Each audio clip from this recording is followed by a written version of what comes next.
The first time I burned myself, I didn't scream. I remember the hiss of my skin against hot iron, the stink of it, the way the pain didn't come right away. It was quiet in the forge, just me and the glow of the coals. Tell me, if your father handed you the hammer knowing what it would cost, would you take it anyway? Comment below, would you have stayed or run? They call us blacksmiths, but we were more than that. We were the bones of the village. Without us, there were no horseshoes, no nails, no hinges to keep the doors shut when the wind howled in from the moors. No scythes to cut grain, no swords to protect land. Still, most folk only came when they needed something, and they never looked twice at the soot on your face. I was born behind the anvil, literally. My mother went into labour on the floor of our forge while my father was finishing a hinge for the chapel gate. The priest always joked I was baptised in sweat and smoke. We lived in a stone-walled house next to the forge, with iron hooks on every beam. The air was always warm, even in winter. Not cosy, just hot. When I was 5, my father let me bellows the fire. When I was 7, I carried coal. When I was 9, I struck my first nail, and by 11 I knew the feel of every tool by weight, not sight. He never taught me with words, he taught me with blisters. Our days began before sunrise. The rooster was never our signal. The hiss of the first embers was. I'd haul in the leather apron, buckle it over my tunic, and tie my hair back with a strip of hide. My father was a man of few words, so we worked in rhythm. Hammer, turn, quench, check. The fire didn't need talking, only tending. There's an ache that lives in a smith's body, not just muscle pain, but bone-deep fatigue. Your hands never fully clean, your back never fully straight, your ears ring even in silence. And yet, I never once wished to be a baker or a weaver. The anvil was my altar, each blow, a kind of prayer. The forge was both sacred and brutal. I've seen men break from its heat.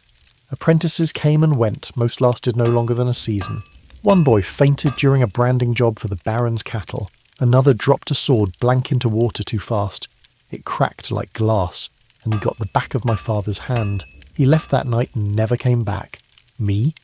I stayed, because I had nowhere else to go. When the Baron rode down with his men, the village froze, but we didn't, because they always stopped at our door. Armour doesn't repair itself. We'd patch chainmail, reforge blades, shoe horses so tall they looked like walking fortresses. One knight had a dent in his helm the size of a goose egg. He said it was from a peasant uprising. I thought, peasant with that kind of aim? I'd like to meet him. But I didn't speak, because blacksmiths are supposed to listen, not talk. I had a brother once, Thomas. 3 years older, a smile like mischief made flesh. He didn't like the forge, said it made his skin itch. He used to sneak off to the woods with a flute he carved from elder. He could play birdsong so well it fooled the sparrows. One winter, he went hunting with the Baron's men and never came back. They said wolves took him. But I always wondered if he ran. After that, my father went quieter. Didn't hum while he worked. Didn't sit by the fire at night. Just worked. And so did I. The hammer became heavier that year, though the metal didn't change. You learn to read people by what they ask for. The miller always needed bolts. The widow needed pothooks and hinges. The priest, he came for repairs but stayed to talk. He was the only one who asked how my hands were healing. We once forged a sword for a knight whose eyes had no mercy in them. Black blade, straight as truth, with a wolf's head on the pommel. He never thanked us, but he paid in coin that gleamed like morning frost. Father said, that blade will spill blood that never deserved spilling. And then we moved on, because that's what smiths do. There was one summer when the forge nearly burned down. We'd left coals banked too high.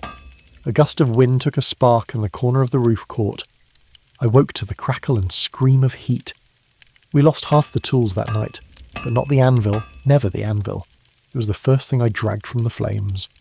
I still carry the burn scar on my left arm, shaped like a crescent moon. Funny how something so violent can leave behind something almost beautiful. When I turned 17, my father fell ill. Lungs turned to gravel, each cough wet and red. He didn't stop working, though.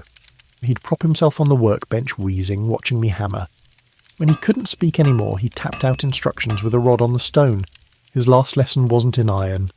It was silence. After he passed, I took the forge. Folk didn't question it. Maybe they knew I'd been running it for years already, or maybe no one else wanted to. That winter was cruel. Frost stiffened the bellows.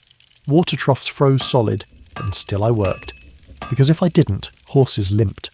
Doors broke, Children went barefoot over splinters. One day a woman came from 3 villages over. Her boy had broken his leg and she needed a splint fast. I made it from ironwood and soft band. She left a woven shawl as payment. I still wear it when the wind bites. There was a girl once, Ellen, hair the colour of corn husk, laugh like water skipping over stone. She brought in her father's broken latch, then came back the next week with another.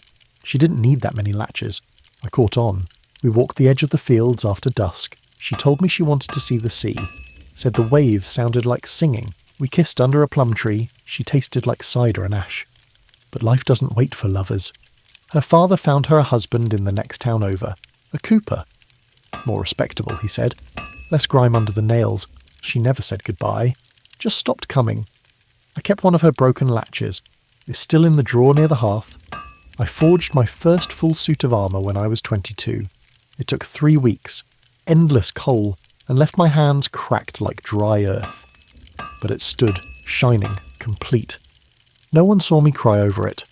Not because I was proud, but because it meant I could do it alone now. No father, no help, just me and the metal.